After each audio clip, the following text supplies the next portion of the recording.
In this video, we will be discussing about pulse with the modulation in Raspberry Pi Pico. In short, we say PWM waves. So let's talk about little theory pulse with the modulation. We will be considering like in each and every wave, how much time will be the on time and how much time will be the off time.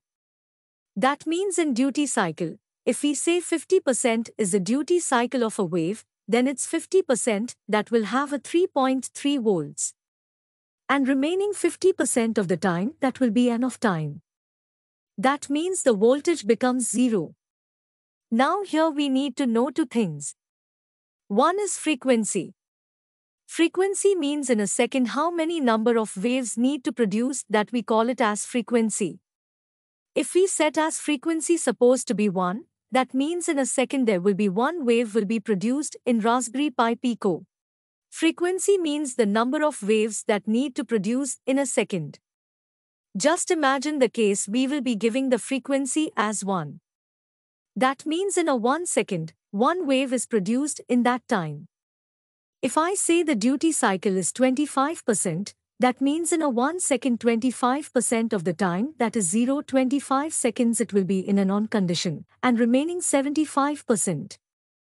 That is 0.75 seconds that remains in the off state.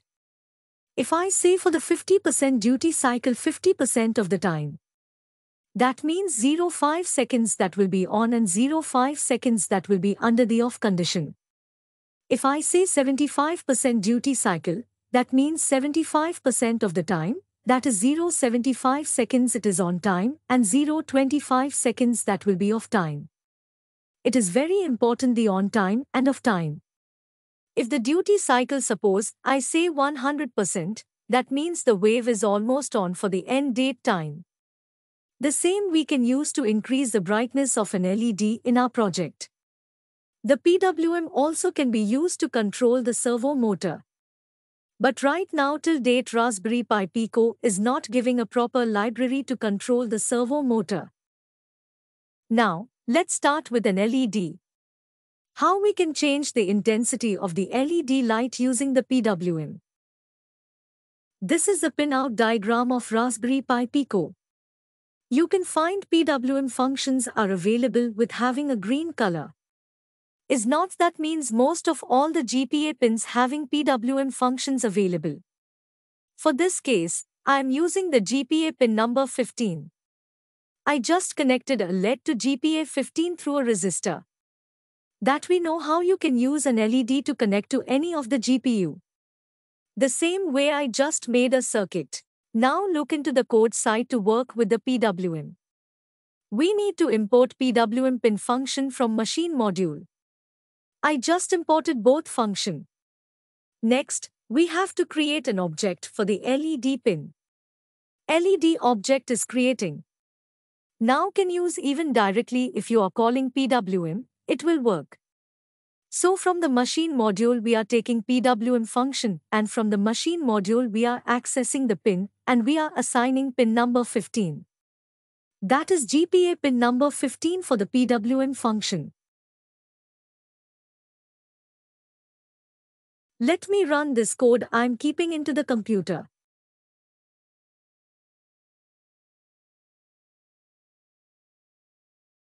There is no issue in the code.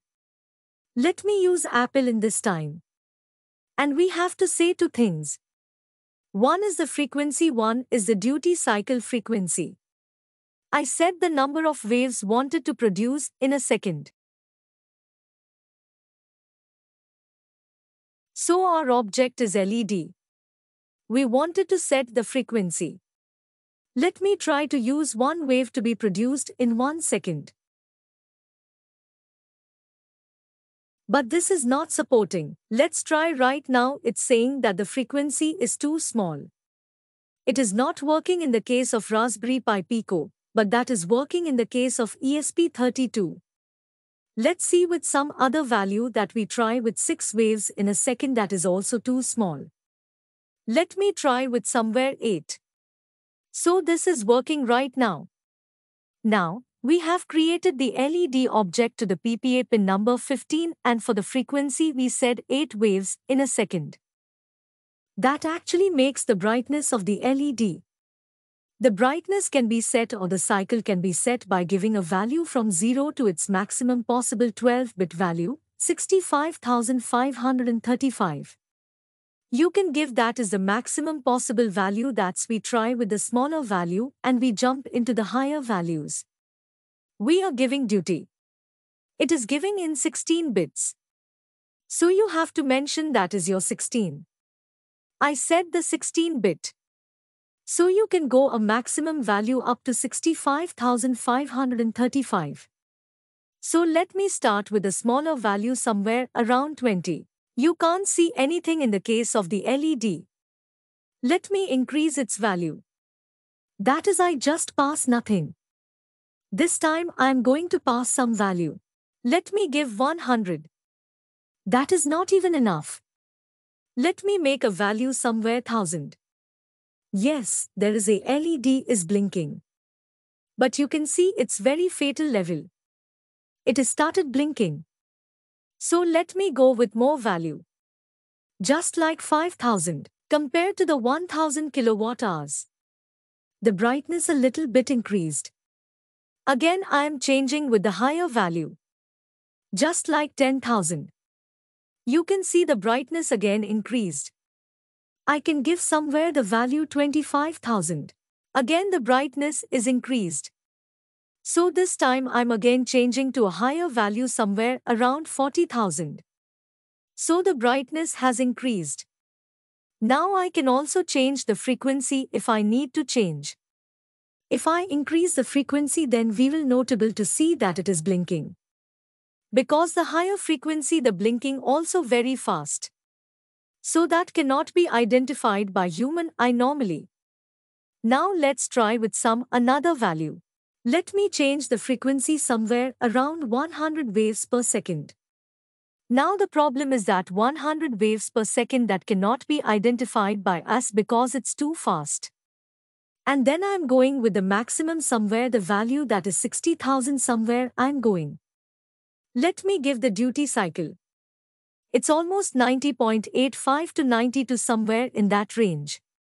So you can see almost. This is the maximum intensity that I can get by using this resistor. If I change this register, I can see that is in a more brighter side. Let me complete this in the program. This time I'm keeping it as 8 itself.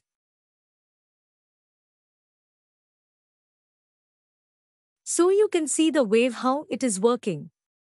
I can give somewhere the value 25,000. Let me upload this code and see. Somewhere I forgot to give this capital letter. Now you can see it is changed with the latest updations. I hope it is clear. We can use this PWM also to control the servo motor that we will be discussing later. Till now we didn't have a proper library for controlling the servo motor. Thank you. Subscribe our channel for more videos.